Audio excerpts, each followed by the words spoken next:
दोस्तों नमस्कार। एक प्रेरणादायक कहानी में आपका स्वागत है। उम्मीद करती हूँ आप इस कहानी को पूरा अंत तक सुनेंगे। प्राचीन समय में विद्यार्थी गुरुकुल में रहकर ही पढ़ा करते थे। बच्चों को शिक्षा ग्रहण करने के लिए गुरुकुल में भेजा जाता था।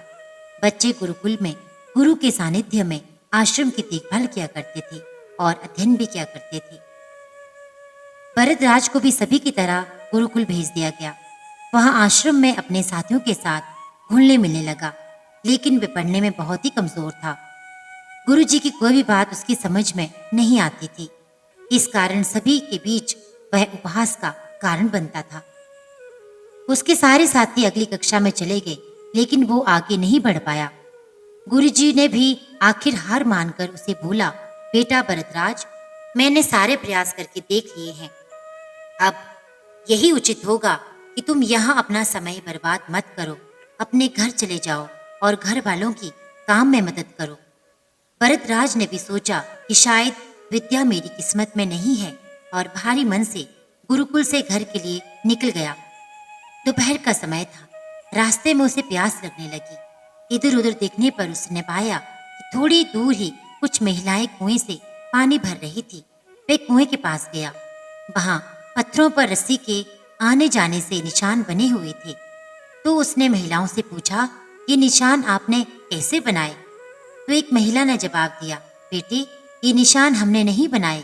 ये तो पानी खींचते समय इस कोमल रस्सी के बार बार आने जाने से ठोस पत्थर पर ऐसे निशान बन गए हैं।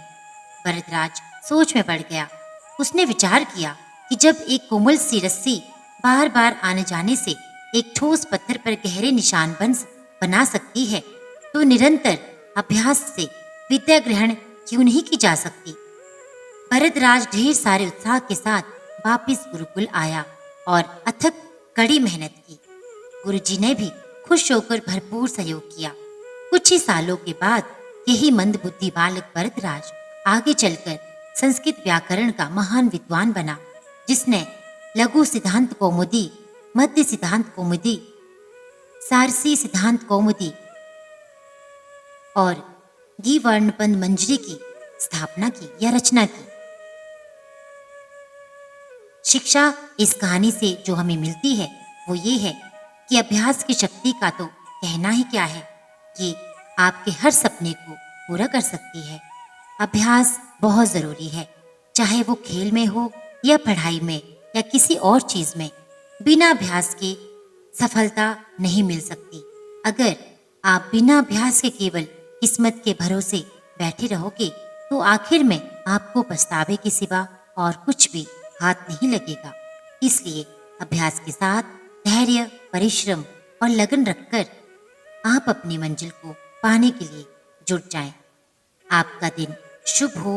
उम्मीद करती हूँ आपको ये कहानी अच्छी लगी होगी।